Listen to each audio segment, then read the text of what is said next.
Hello, today I'll be discussing how social emotional learning can help early childhood educators support young children who have experienced trauma and stress at a very young age. Trauma in early childhood refers to frightening, dangerous, or overwhelming experiences that occur between birth and the age of 8. Examples include abuse or neglect by parents, exposure to domestic violence within the household or even within out of the house, the loss of a loved one, homelessness or food insecurity, which could also be anorexic or obesity, and serious illness, natural disasters, or having a caregiver with a substance abuse or a mental health illness. Even ongoing stressors such as family conflict or frequent moves in the family can also affect a child's emotional well-being. Young children often cannot explain what they are feeling, so trauma may appear to them as like a natural response. Common signs include frequent crying, aggression, withdrawal, difficulty concentrating, sleep problems, separation anxiety from parents or any loved one that they are close to, developmental regressions such as bedwetting or thumb sucking or excessive fear or trouble regulating emotions where they can't express how they feel, so they choose another way where they just feel comfortable or it's a natural response, which could just be aggression.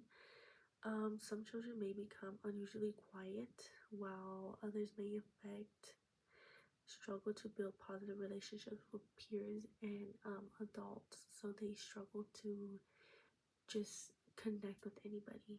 The effects of trauma vary by age. Birth to 24 months.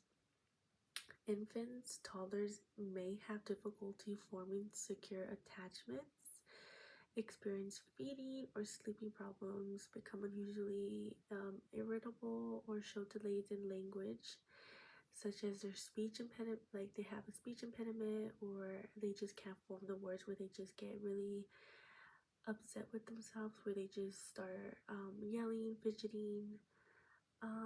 Ages 3 to 4, preschoolers may have frequent tantrums, increased fears, difficulty sharing or cooperating in the classroom or with other. And then let's see. Training educators to recognize trauma is very essential because children's behaviors often communicate unmet emotional needs rather than irrational misbehavior. Social emotional learning provides children with skills to identify emotions. They also build healthy relationships, solve problems, and develop many things that have been delayed. A trauma informed classroom creates a safe, predictable environment where children feel valued and supported, allowing them to learn more efficiently. These are several based strategies educators can use, which are established constant routines and clear expectations that provide children with a sense of safety. And they can also teach emotional literacy by helping children identify and express their feelings using books, visuals, and daily discussions. They can also build strong, trusting relationships through warm, responsive interactions with each other, encouragement, and positive reinforcement.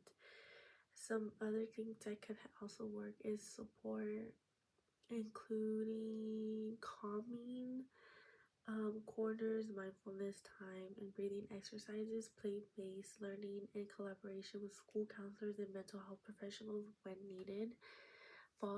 Families can also play an important role in their students' life by always being there, showing up, and asking questions when they see that their student is struggling, where they meet up with the teacher and they're asking what could be done, what else can they do to be more involved with the child's life, and what else can they do for the child to be successful. So there's a bunch of resources for families to reach out. Early childhood educators have an ethical and professional responsibility to protect children's safety. Educators are mandated reporters, so when they see something suspicious, there's always a good thing to speak up, because sometimes when we don't speak up, it sucks to say, but a lot of outcomes come out of it, bad outcomes. So you see something, you say something.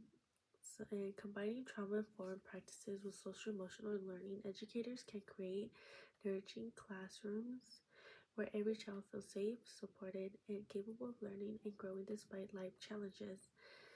Thank you for listening and have a great night.